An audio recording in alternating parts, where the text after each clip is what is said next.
Yo,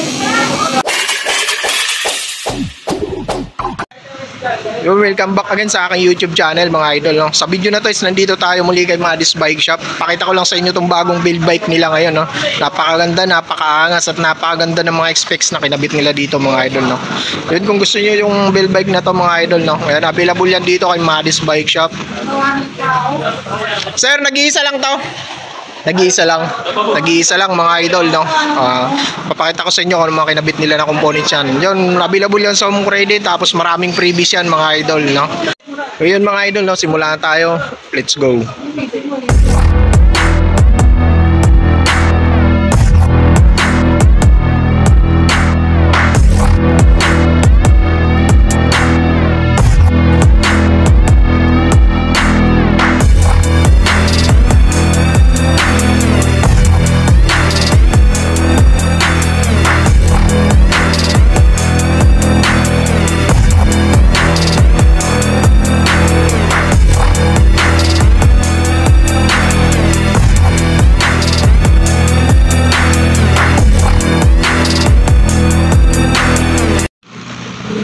Sa frame na ginamit nila dyan mga idol, si weapon tank mga idol, no? Weapon tank. Ayan, no? Si weapon tank, nag-iisa lang to mga idol. Una na lang kayo dito, no? Bale yung sukat nito ay size medium yung nandito, no? Size medium. Bale yung kulay nito is glossy black na merong combination na kulay white dito sa kanya, no? Chain stay saka seat stay. Tapos ito yung decals niyang kulay orange. Glossy orange din yung decals niyang weapon tsaka tank nandito sa gilid. Full internal cabling yan mga idol, no? Walang nakalabas na wire. Okay, ayan. Pre, pwedeng kabitan ng dapper post to. Dapper post, pwede. Kung gusto yung maglagay ng dapper post, pwede nyo lagyan yan mga idol, no? Ayan. Hindi ito yung butas dito, sir. Ayan, pwede mga idol, no? Tapos sa FD, kung gusto yung maglagay FD, yun, wala. Pang single speed lang talaga to. Ayan. Okay. Yan, paper day tube. Okay, sa cockpit muna tayo mga idol, no? Sa seat post na ginamit nila dyan is animal weapon yan mga idol, no? Weapon animal. Saddle, aerowick yung saddle niya. Tapos dito, mountain peak tong stem na short stem mga idol, no? Tapos sagmitibo ang kanyang headset. Tapos ito yung kanyang handlebars, mountain peak na tong, ganda ng handlebar na tong mga idol, no? Naka back sweep siya. Ayan. Tapos sa handle grips niya, ganda rin ng handle grips niya. Ayan. Weapon branding yan. Yung kanya handle grips. Ayan, ganda. Meron na siyang yung malapad na yung dito niya para hindi na masyadong masakit sa kamay. Ayan. Ganda. Ganda ng pagkakabuo ng bike na to mga idol, no? Solid. Tapos dito tayo sa kanyang fork. Ito si Sagmit Evo to. Tapos ayan. Travel nito is 160. Ang kanyang travel 160mm. Tapos retro axle ba to? Quick release sa harap. Quick release mga idol dito sa harap. Ayan. Tapos ang hub na ginamit dito si Speed 1 Armorer. To? 8 pulse mga idol, no? Speed 1 Armorer. Yung kulay orange yung niya, kulay. Tapos ito yung kanyang 160mm tong kanyang disc brake, SRAM yung brand nito.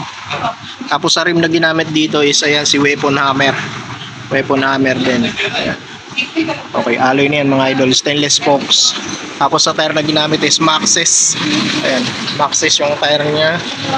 Ayan. Sino ba Maxxis to? Ayan, si Ardent Race. Ayan, 29 by 2.20 yung kanyang sukat. Tubeless to, pre. Tubeless. Ready for tubeless na. Pero may interior to mga idol, Ayan, ready lang siya. Okay. Tapos dito tayo sa kabila. Ayan. Dito ang ginamit naman dito sa kanyang Halotech crank is Shimano Giore na yan. 95100. Ayan, pang 11 speed to mga idol. Tapos ayan. 32T yung chain ring niya. Ayan, napakaganda, no? Tapos yung chain nito is YBN. Tapos yan, nandyan yung made for war niya sa kanyang chain stay. Okay, dito naman sa kanyang RD, Shimano Giore na rin to. M5100, pang 11 speed din. Siyempre clutch type na yan. Ayan.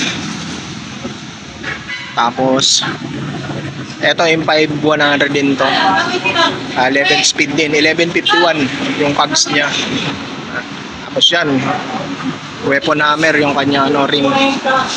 Ayan. Kaya lang, nag-uusap si sir. Nag-uusap lang ni sir yung motor niya. Okay.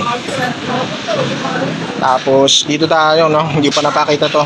Yung brake set pala nito is Shimano MP200. Tapos, yung kanyang shifter is 11 speed na Shimano Jory. M5100 siya. Okay.